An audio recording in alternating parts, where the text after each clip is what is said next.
सबसे पहले तो ये जान लीजिए, नगर परिषद नहीं है, नरक परिषद है। मंत्री हो या सांसद हो या वार्ड मेंबर हो या चेयरमैन हो, कोई इस रोड को नहीं देखा।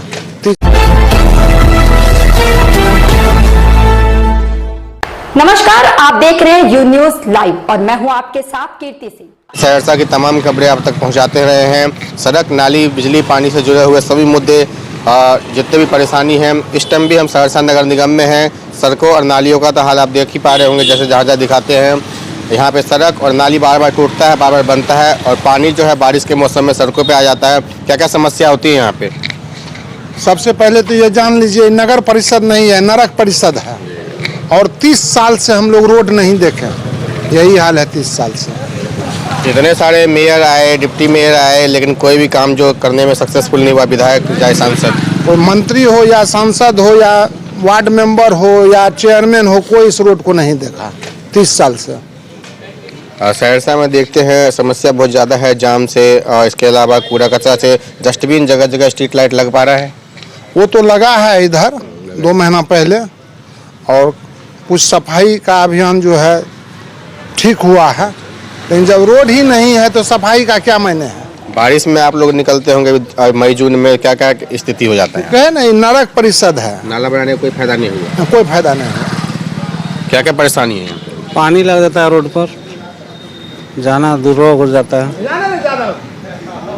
पानी लग जाता है, जाना दुर्लभ हो जाता है। और जो हमारे साथ जो है, और ये बताइए, यहाँ पे बिजली और ये जो कूड़ा कचरा के लिए डस्टबिन जगह जगह लगा है? डस्टबिन तो कोई काम नहीं करता, बिजली बढ़िया। बिजली बढ़िया। बिजली बढ़िया। और जो सरकार का नल जल योजना चल रहा है, पानी घर घर पहुँचाने का, साफ सुथरा पानी पहुँच रहा है? वो सब कुछ नहीं है, सब बंद, पानी नहीं आ रहा। तो सरकार का जो नल जल योजना, ये कहाँ तक पहुँचा है? मतलब नल जल योजना खाली सबके बैंक अकाउंट में पहुँच गया? तो नल जल योजना जो है ना, नल जल हरियाली योजना, वो पेपर पे है, सरजमीन पे नहीं है। मतलब किसी के घर साफ सुथरा पानी नहीं पहुँचा है? एकदम नहीं। हमारे साथ यहाँ पे डिप्टी मेयर के भी प्रत्याशी है। सभी लोगों का यही कहना है, जितने भी मेयर, विधायक, सांसद आए, वार्ड पार्षद आए, जो विकास होना चाहिए विकास नहीं कर पाए। सबसे पहले आपको धन्यवाद देते हैं जनहित के मुद्दों को उठाने के लिए। दुर्भाग्य की बात क्या है, जो निवर्तमान मंत्री आलोक जी, जो वर्तमान में विधायक भी हैं, उनका ससुराल भी इसी मोहल्ले में, इसी सड़क से ससुराल जाते हैं वो। और इस सड़क की दुर्दशा देख लीजिए। माननीय मंत्री जी अपने घर के आगे जो सड़क नहीं बन पा पाए हैं। हाँ, तो वही सोच लीजिए, विधायक जी के ना घर के आगे में सड़क है, ना ससुराल में सड़क है। और यहाँ से राज्यसभा सांसद मनोज झा जी भी हैं, उनका भी घर है यहाँ। कम से कम उनको तो अब ध्यान देना ही चाहिए। अब माननीय सांसद जी दिनेश बाबू, और उनके ही घर में आज तक 30 वर्षों से नगर पालिका भी रहा है, ऊपर जो चेयरमैन है, जो भी रहे, उन्हीं का लोग रहा है। तो हमको लगता है सारे बड़े नेता इस सड़क को त्याग दिए हैं। इस सड़क पर तो लोग आए दिन, जैसे ही बारिश होगी, देख लीजिए ढलाई सड़क के ऊपर ईटा सोलिंग हो चुका है। इसका दुर्भाग्य थोड़ा देख लीजिए, लोगों को दिखा दीजिए। शहर का बहुत मुख्य सड़क है, रेलवे स्टेशन से मात्र 100 गज की दूरी पर यह सड़क है। बस स्टैंड इससे 25-50 गज की दूरी पर है। सारा मुख्य मार्ग शहर का होने के बाद भी ये नरक बना हुआ है। अगर इस वार्ड में तो बहुत ज़्यादा समस्या है ही। आप तो अब डिप्टी मेयर में खड़े हैं, सभी वार्ड में जाते होंगे, तो सबसे ज़्यादा जो समस्या किस चीज़ का पता चल रहा है? सबसे ज़्यादा नाली, सड़क पूरी तरह फेलियर है। पानी भी फेली हो गया। अब पानी तो नल जल की बात ही छोड़, कहीं अगर गलती से नल लगा हुआ है तो जल तो है ही नहीं। बिल भर चुका है, सारा चीज हो चुका है। जल का तो बातें छोड़ दिए, जल के रूप में सहरसा की सड़कों पर कीचड़ है, जिससे लोग काम चलाएं अपना। यहाँ पे देखते हैं भ्रष्टाचार चरम सीमा पर है नगर निगम में। चाहे प्रधानमंत्री आवास, शौचालय, राशन कार्ड, बुढ़ापा पेंशन, आयुष्मान कार्ड, इसको कैसे रोक सकते हैं और अभी क्या स्थिति है? नगर पालिका पूरी तरह दलालों के चुंगल में फंसा हुआ है।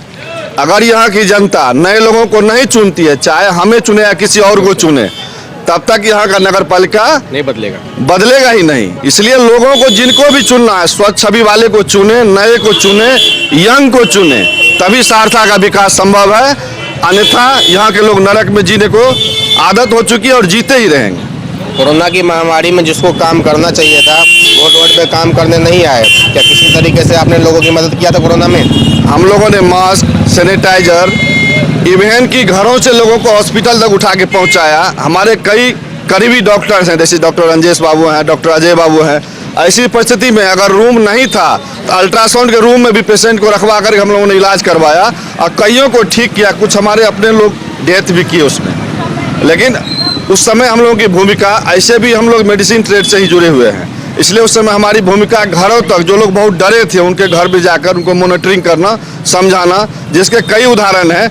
कई लोग जिनके घर का लोग पानी नहीं पीते थे, हम लोग जाकर उसको सांत्वना दिए और मजबूत किए, आपको कुछ नहीं होगा, और सभी लोग ठीक ठाक रहे। सहरसा का कोरोना में बहुत सारे लोगों का इलाज हुआ, सभी हॉस्पिटल का उसमें सराहनीय योगदान रहा।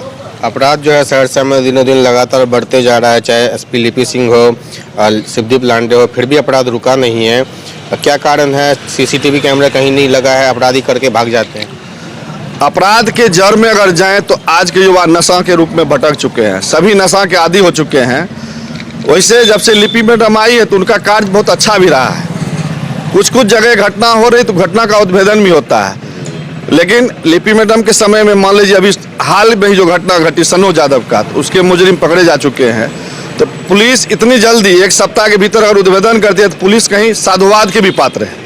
ऐसा नहीं जो सिर्फ पुलिस के खिलाफ हम बोल दें, उसमें जनता को भी थोड़ा देखना होगा अपना। नहीं, जो नगर निगम चला रहे हैं उसको जगह जगह सीसीटीवी लगाने चाहिए, उसका भी फंड आता रहता है। वो सारे पॉकेट में जा रहे हैं, सभी लोग मिले हुए हैं।